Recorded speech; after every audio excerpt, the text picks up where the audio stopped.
Over these last days, there's been occasion to repeat and repeat again that Sufi saying, there are those who don't know and don't know that they don't know.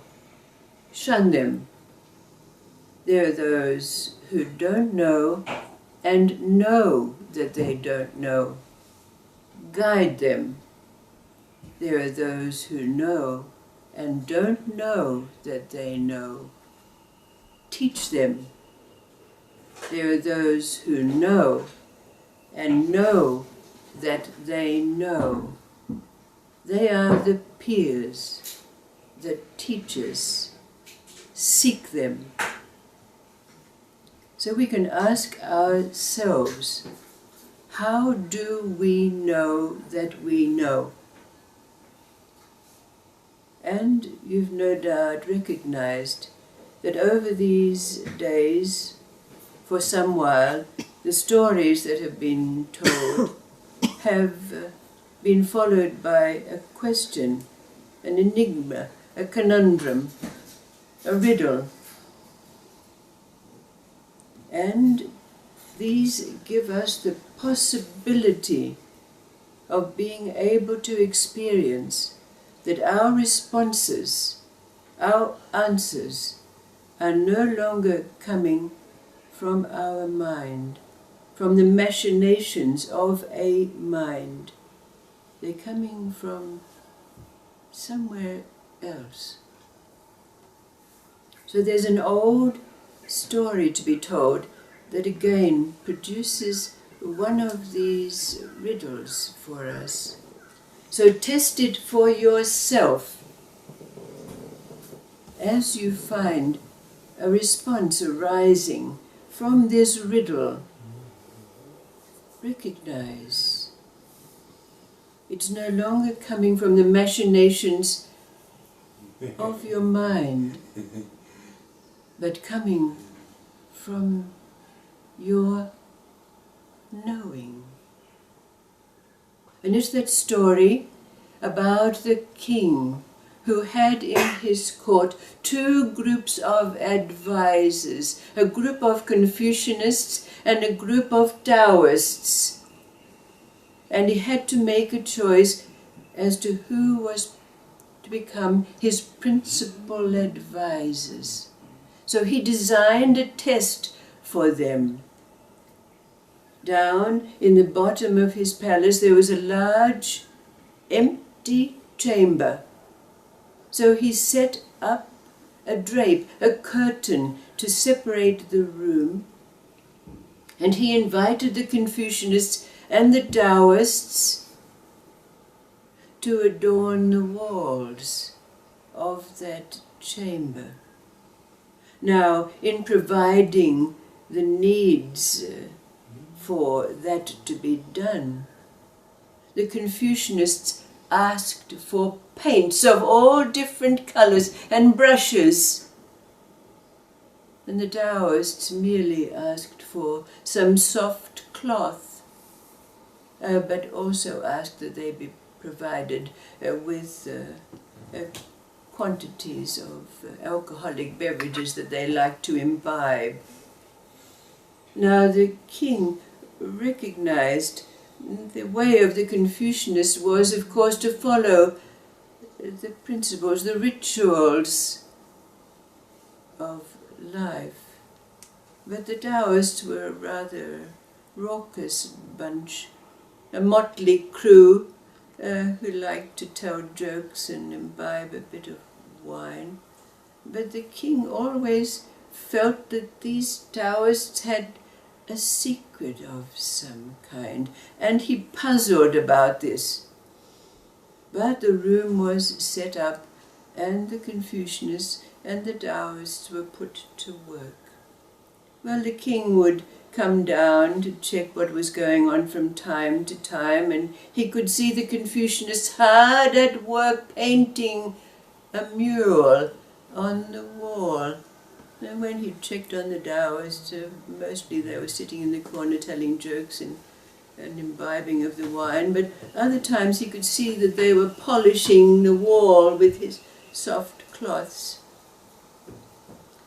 So the time came when the task was to be finished, and when the king came down and he looked, he was amazed to see in the side of the Confucianists a wonderful mural. There he was on his favourite stallion, his helmet with its plume on his head, a stream with fishes, his concubines dressed in their silken gowns, a most beautiful, detailed mural. He was very, very impressed. But then he went to the side where the Taoists were, and all that could be seen was a blank wall. And he scolded the Taoists, "Are you insulting me?" And the leader amongst them, who was a little bit tipsy, as he usually was, said, "Wait, wait." And he asked that the curtain be pulled aside. And an amazing thing happened. As soon as the drape was drawn, there the mural, in all its detail, was reflected on the shining wall that the Taoists had polished. But the surprising thing was, instead of it just being a flat wall with a painting, on the Taoist's wall, it came alive. The tassel on the helmet of the king on his horse was blowing in the wind. There were fish swimming in the stream. The silken gowns of the concubines were seen to be flowing. It had come alive. And the king was aghast, and he asked of the Taoists, "Is this your secret?" And they said, "Yes." And we can conclude that it was the Taoists who were made the supreme advisors to the king. But there's another version of this story told by another persuasion. And the end of that story is that the king, when he sees the mural on the wall, he's delighted. But when the curtain is drawn aside and he sees the blank wall, even with its reflection in it, he gives a bag of gold to those who painted the mural and requests them to paint also a bag of gold. And when it's done, he turns to the others who had left the blank wall and said, "Since you see life as a reflection, your payment is a reflection of a bag of gold." So the riddle is there for us. What is it that arises in you from these two versions that create the riddle? What is the knowing that rises up from this conundrum?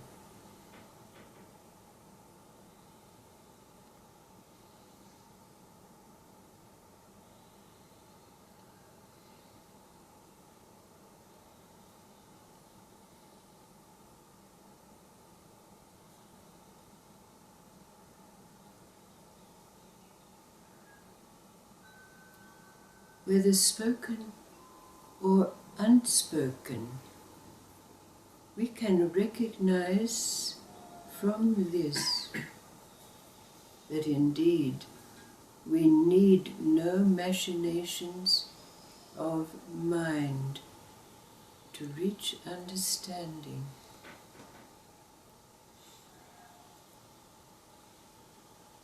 After a place of meditation, a place of stillness, a place of mindlessness, knowing arises automatically, unbidden, from whatever experience of life is before us. Because every experience of life is a riddle, an enigma, a conundrum.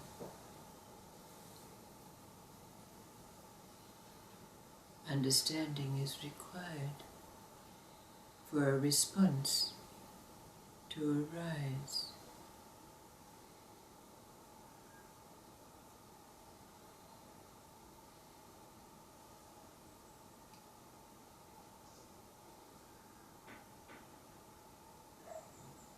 What arises for you from this riddle?